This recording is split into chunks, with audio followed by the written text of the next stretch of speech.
बीड लोकसभा मतदारसंघाचा महाविकास आघाडी बीड लोकसभा मतदारसंघाचा महाविकास आघाडीचा उमेदवार या नात्यानं माझ्या फॉर्म भरण्याच्या कार्यक्रमासाठी उपस्थित असताना व्यासपीठावरील माझे नेते आदरणीय जयंत पाटील साहेब, कार्यक्रमाला आवर्जून उपस्थित असणाऱ्या काँग्रेसचे नेते आदरणीय रजनीताई पाटील साहेब, आमचे निरीक्षक आदरणीय जीवनरावजी गोरे साहेब, शिवसेनेचे संपर्क प्रमुख आदरणीय पोद्दार साहेब, शिवसेनेचे माजी आमदार आदरणीय सुनीलजी दांडे सर, त्याचबरोबर आदरणीय बदामाबा सिराज भाई, व्यासपीठावर उपस्थित असणारे काँग्रेसचे जिल्हाध्यक्ष, त्याचबरोबर आमचे भीष्माचार्य नेते आदरणीय दरेकर नारा, त्याचबरोबर सर्व गटप्रतिनिधी चांदे साहेब, मिलिंद भाऊ, सगळ्याचे नाव घेणं मला क्रम प्राप्त आहे उमेदवार म्हणून, पण मला वाटतं तुम्ही सर्वजण माफ कराल आणि सर्व पक्षाचे सर्व प्रमुख घटक पक्षाचे सर्व नेते, अजयजी बुरांडे आहेत, आपले सीपीआय सीपीएमचे सर्व दोन्ही नेते आणि पोद्दार या आणि माझ्यासोबत असणारे काँग्रेसचे जिल्हाध्यक्ष आहेत, शिवसेनेचे तिन्ही जिल्हा प्रमुख, नाव घेऊ का सर्वांचे, सर्व आणि सर्व तालुका प्रमुख काँग्रेसचे तर पुढेच बसले दादा आहेत सर्व, आणि जमलेले सर्व पत्रकार बंधू, आमच्या सुशीलाताई पण आहे, डॉक्टर नरेंद्र काळे साहेब, सर्वांचे जेवढे घेता येते तेवढे सर्वजण, सिराज भाई, आपण सर्व साध्या पद्धतीने अर्ज दाखल करायचा असताना सुद्धा तुम्ही सर्वजण एवढे साक्षर व्हायला आलात, त्याबद्दल तुमचं मनपूर्वक आभार मानतो. आणि बीड जिल्ह्याची निवडणूक यावेळेस रंगात येते. बीड जिल्ह्याची निवडणूक वेगळ्या पद्धतीची. पत्रकार आम्हाला प्रत्येक वेळेस एकच विचारते की तुमच्या सोबत मागच्या वेळेस नेते होते, आता तुमच्या सोबत कोण आहे, तर आम्ही सर्वजण एकच सांगतोय की आमच्या बरोबर सर्व जनता आहे. मागच्या वेळेस सत्तेचा वापर केला जात होता, पण त्याच्यापेक्षा 5 पटीने यावेळेस सत्तेचा वापर गैरवापर केला जातोय, हे तुम्हाला सर्वांना सांगायचं. या सर्व गोष्टी करत असताना आपण सर्वजण सर्व कार्यकर्ते एक दिलाने एक विचाराने सर्व काम करतात. मला सर्वांना मीडियाच्या माध्यमातून आपल्या सर्वांच्या माध्यमातून पहिल्यांदा एक सांगायचं आहे की निवडणूक ही कुठल्या तरी टेक्निकल मुद्द्यावर कुठल्या तरी विश्वास गैरविश्वास करण्यावर न्यायचं हे काम विरोधी पक्ष करतोय आणि बजरंग सोनवणे आम्हाला मॅनेज आहे असं म्हणायचं काम केलं जात आहे.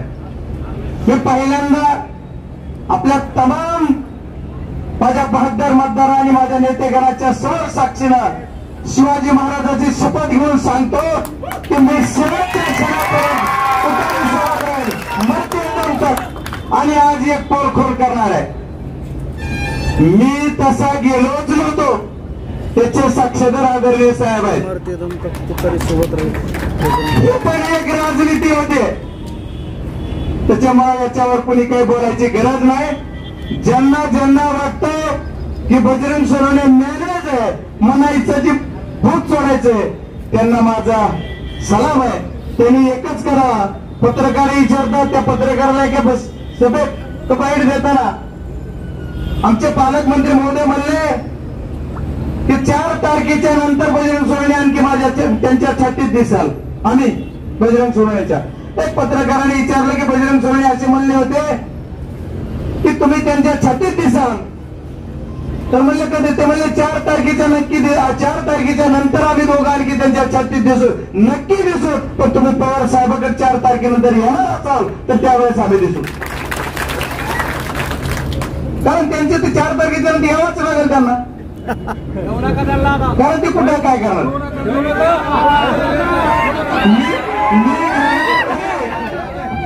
मी कोण घेणार हे सगळे मी सांगणार, पण ही जनता सर्व जनता जी आहे ती जनतेने बीड जिल्ह्याची निवडणूक हातात घेतली. मला कुठल्या टीका टिप्पणीवर निवडणूक लढायची नाही. मी आदरणीय पवार साहेब आणि आदरणीय जयंत पाटील साहेब सर्व नेतेकरांना सांगितलं होतं की मला बीड लोकसभेची निवडणूक लढताना फक्त तुम्ही सर्व आशीर्वाद द्या आणि सांगा जनता डोक्यावर घेऊन नाचणारे बीड जिल्ह्यातले त्या पद्धतीने बीड जिल्ह्यातील जनतेने डोक्यावर घेऊन लढत आहे. साहेब प्रत्येक वेळेस वेगळा वेगळा विषय येतो निवडणुकीमध्ये. निवडणुकीमध्ये काय झालं पाहिजे, निवडणुकीवर विकासावर बोललं पाहिजे. मागच्या 10 वर्ष 15 वर्षापासून एक विचाराचे खासदार आहेत. त्या खासदार महोदय या बीड जिल्ह्याला काय दिलं? बीड जिल्ह्याची रेल्वे म्हणून आम्ही जे रडतोय ते रेल्वे 261 किलोमीटरची रेल्वे, त्याच्यातली रेल्वे फक्त आणि फक्त 99 किलोमीटर पूर्ण झाली. 15 वर्षात 99 किलोमीटर. मग राहिलेली जी उर्वरित करण्यासाठी आणखी 25 वर्ष लागणार. म्हणजे बघा, एक पिढी गेली, दुसरी पिढी आमची घालवायची तरी रेल्वे नाही. बीड जिल्ह्यामध्ये जेवढे नॅशनल हायवे झाले त्या नॅशनल हायवे एकही पूर्ण झालेला नाही. त्या जिम्मेदारीने वक्तव्य करतोय. बीड जिल्ह्यातल्या नॅशनल हायवेवर जवळपास 2000 लोकांचे ऍक्सिडेंट झालेत. कुणाचा पाय अपंगत्व झालाय, कुणाचा हात अपंगत्व झालाय, कुणाचं डोकं झालंय, कुणी जीवानीशी गेलाय. याला जबाबदार कोण आहे? याला जबाबदार खासदार महोदय असं म्हणणारा मी कार्यकर्ता आहे. आणि रेल्वेने फॉर्म तर तीनदा येतात, त्याच्यावर काय बोलून फायदा नाही. रेल्वेनं फॉर्म आता कुठे भरायचा? रेल्वेने त्यांचा फॉर्म तर काढलं तिकीट. त्यामुळे खरं बोलणार नाही.